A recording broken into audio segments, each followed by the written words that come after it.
Good evening. Good evening. It's great to see such a great crowd here in Vincennes tonight.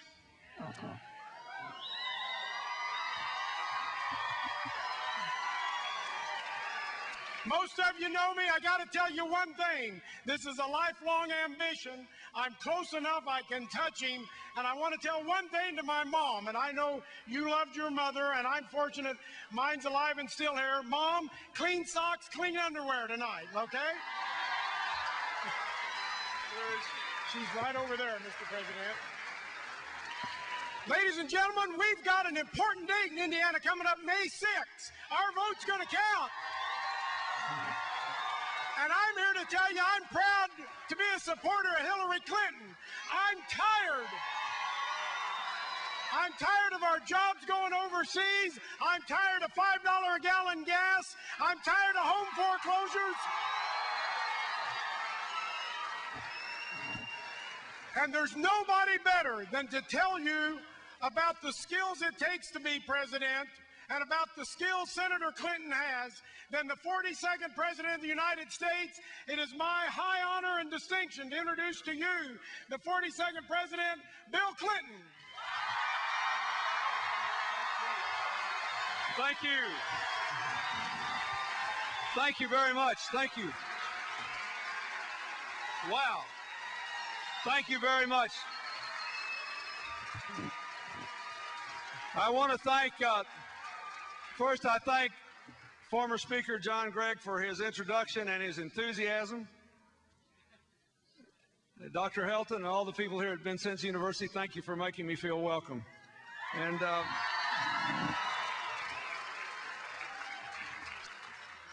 to Mayor Al Baldwin, the mayor of Vincennes, thank you, and thank all these other mayors here from Southern Indiana who came out to say hello to me a few minutes ago.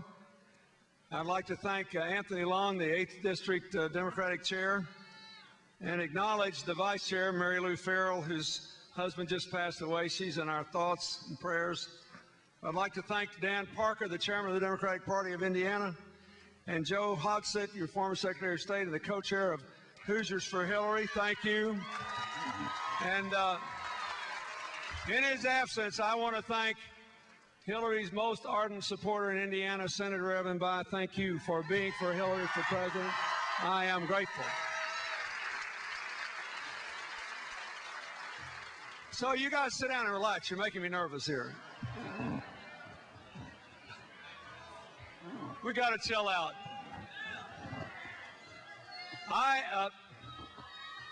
First of all, I am delighted to be here, and I hope that you are happy that for the first time in 40 years, Indiana is going to have a big say in who the nominee of the Democratic Party is, the next president.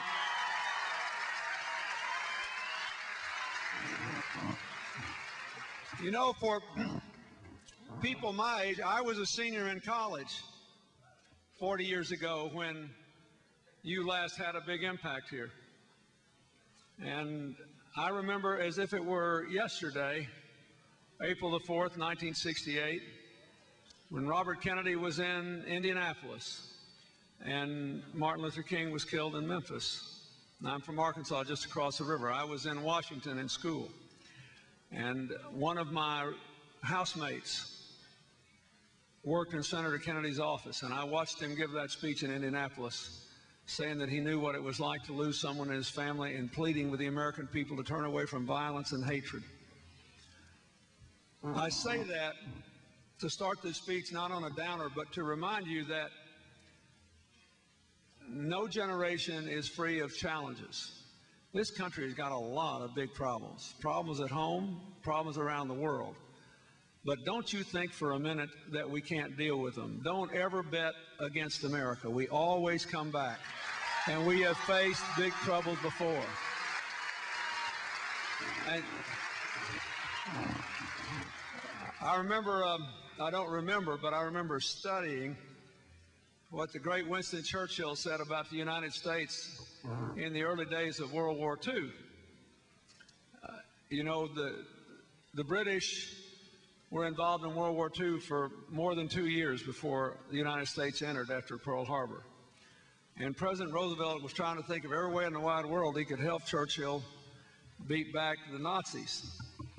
But the British press was always goading Churchill because he kept saying Roosevelt was a great man, but where's America, where's America, where's America? We're going to be left alone high and dry. And Churchill made an interesting observation about our country. He said, the United States of America always does the right thing after exhausting every other alternative.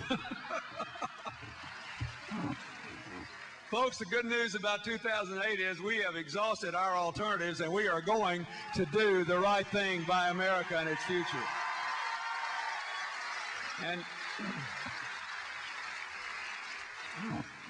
this is a truly historic election. The Democratic race has come down to two candidates, each of whom has made American political history, and whatever happens, that can't be changed. In many ways, Senator McCain, who will be the Republican nominee, is himself a historically significant figure, a person that Hillary considers a friend, someone she admires. She just thinks he's wrong on Iraq and wrong on the economy. But she, you know, the man has given about everything you can give to this country without getting killed for it. And he deserves our respect, too. This is a time for us to lift each other up and talk about this. But it's been an amazing election. And yet, the important thing is not the historic nature of the candidates. The important thing is who will make the best future for America. And I came tonight to make my case for my candidate. I think Hillary's the best candidate I've had a chance to support in decades for president, and I want you to know why.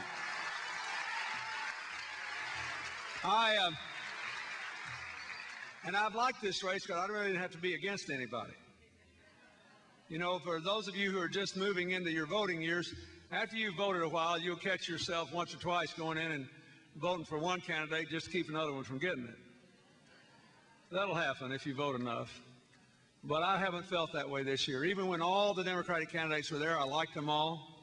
I thought they had made unique contributions to the race, and several had done an amazing amount of things for our country.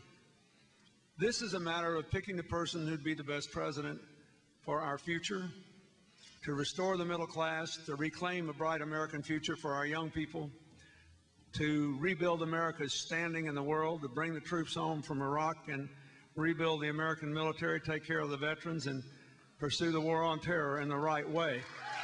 All these things have to be done. And I would like to make three arguments for Hillary after having said what I already said. This race is not over, and you know it's not.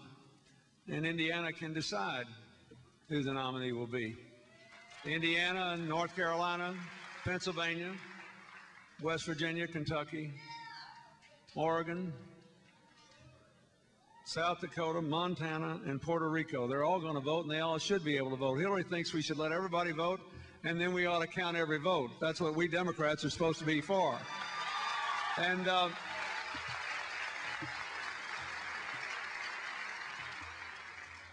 but here's my case for her. I want to make 3 points.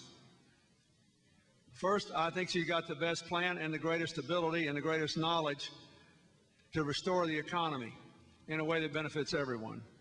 Secondly, I think that she would be the best commander-in-chief and the best diplomat-in-chief for the United States, and it's a very important job. There are going to be a lot of very serious national security issues that have to be decided early on in the next president's term. And third, I think she's the best change maker. And I think I'm the only person that really talks about this. I think it's because I know her so well, but also because